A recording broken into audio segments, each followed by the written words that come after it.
महाराष्ट्रात मुलींच्या अपहरणाचा गंभीर प्रकार समोर आलाय। पश्चिम महाराष्ट्रात सर्वाधिक मुलींचं अपहरण होत असल्याचं वक्तव्य शिवसेना नेत्या नीलम गोरे यांनी केलंय। नीलम गोरे यांनी आज कोल्हापूर परिक्षेत्राचे विशेष पोलीस महानिरीक्षक यांच्या उपस्थितीत कोल्हापूरमध्ये पश्चिम महाराष्ट्रातील गुन्ह्यांसंदर्भात आढावा बैठक घेतली। या बैठकीत हा धक्कादायक प्रकार उघडकीस आलाय।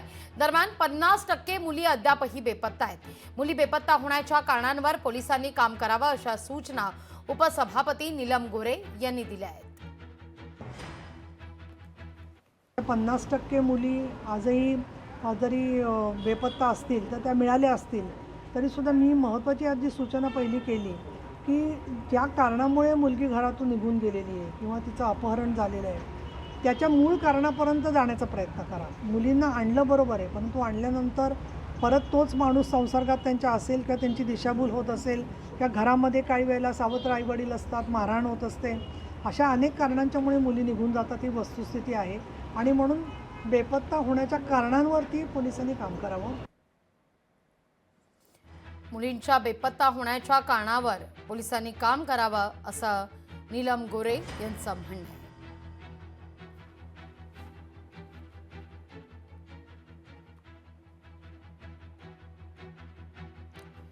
पश्चिम महाराष्ट्रात सर्वाधिक मुलींचं अपहरण होत आहे आणि नेमका हाच मुद्दा नीलम गोरे यांनी उपस्थित केलेला आहे। मुलींच्या अपहरणाचा गंभीर प्रकार हा समोर येतोय।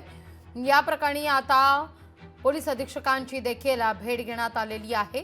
पोलीस महानिरीक्षक यांच्या उपस्थितीत कोल्हापूरमध्ये पश्चिम महाराष्ट्रातील गुन्ह्यांसंदर्भात एक आढावा बैठक पार पडली आणि या बैठकीत हा धक्कादायक प्रकार उघडकीस आलेला आहे। दरम्यान 50% मुली अद्यापही बेपत्ता असल्याचं कळतंय। मुली बेपत्ता होण्याच्या कारणांवर पोलिसांनी काम करावं अशा सूचना देखील उपसभापती नीलम गोरे यांनी दिलेल्या आहेत।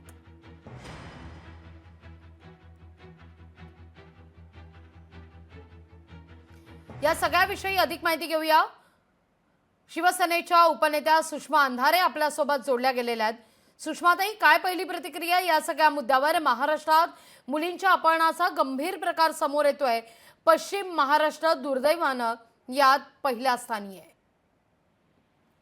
4 वेळा आमदारकी ज्या पक्षाने दिली त्या पक्षाशी गद्दारी करून ज्या पक्षाशी आता संधान साधलेलं आहे नीलम गोरेंनी त्याच पक्षाची सत्ता चालू आहे आणि मधला 2.5 वर्षाचा कार्यकाळ वगळता 7.5 वर्ष देवेंद्र फडणवीसच या राज्याचे गृहमंत्री आहेत।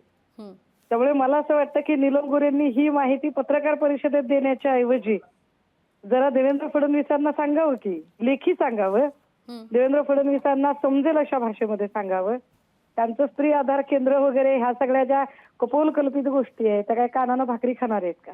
अगदी सुषमाताई, धन्यवाद आमच्याशी संवाद साधला त्याबद्दल।